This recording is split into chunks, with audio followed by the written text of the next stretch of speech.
అగ్నిసాక్షిగా 7 అడుగులు వేసిన ఒక నవ వధువు కలలు 2 నెలలకే కాలిబూడిదయ్యాయి.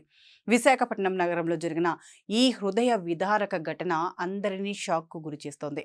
మార్చి 6వ తేదీన ఎంతో వైభవంగా పెళ్లి చేసుకున్న తేజశ్రీ పెళ్లైన కొద్ది రోజులకే అనుమానాస్పద స్థితిలో ప్రాణాలు కోల్పోవడం వెనుక ఉన్న అసలు నిజాలు ఇప్పుడు వెలుగులోకి వస్తున్నాయి.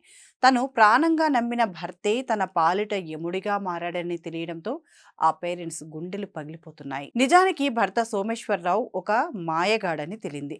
తను ఒక ప్రొఫెషనల్ అని నమ్మించి పెళ్లి చేసుకున్న అతను పెళ్లైన మరుసటి రోజు నుండే తన అసలు రూపాన్ని బయటపెట్టాడు. పెళ్లి సమయంలో డాక్ యార్డ్లో ఉద్యోగం అని చెప్తున్నా నిజానికి అతను వైజాగ్ సిటీలో లేడీస్ హాస్టల్ నడుపుతున్నాడు. అంతేకాదు సోమేశ్వరరావుకు హాస్టల్లో ఉంటున్న కొందరు అమ్మాయిలతో పరిచయాలు ఉన్నాయి. అతనికి ఇతర మహిళలతో ఉన్న అక్రమ సంబంధాల వల్ల కూడా తేజశ్రీని టార్చర్ పెట్టేవాడని ఆరోపణలు వస్తున్నాయి.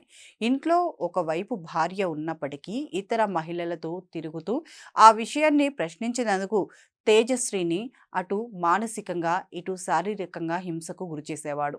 పచ్చని పందిరి కింద మొదలైన ఆ బంధం భర్త పరాయి వ్యామోహం వల్ల నిత్యం గొడవలతో నరకంగా మారింది. ఈ వేధింపులు భరించలేక ఆమె విగత జీవిగా మారిందని మృతురాలి తల్లిదండ్రులు కన్నీరు మున్నీరవుతున్నారు. ఒక పక్క భర్త ఆమెది ఆత్మహత్య అని బుకాయిస్తున్నా తన కూతురిని సోమేశ్వరరావే బలి తీసుకున్నాడని వారు 3 టౌన్ పోలీస్ స్టేషన్లో ఫిర్యాదు చేశారు.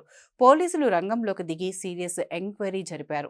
ప్రస్తుతానికి భర్తను అరెస్ట్ చేసి రిమాండ్కు తరలించారు. పెళ్లి చేసుకున్న 2 నెలలకి ఒక ఆడపిల్ల ఇలా విగత జీవిగా మారడం ఆ కుటుంబంలో తీరని శోకాన్ని మిగిల్చింది. నిందితుడికి కఠిన శిక్ష పడితేనే ఆత్మహత్య గల పేరుతో జరుగుతున్న ఇలాంటి ఘోరాలు ఆగుతాయని స్థానికులు ఆవేదన వ్యక్తం చేస్తున్నారు.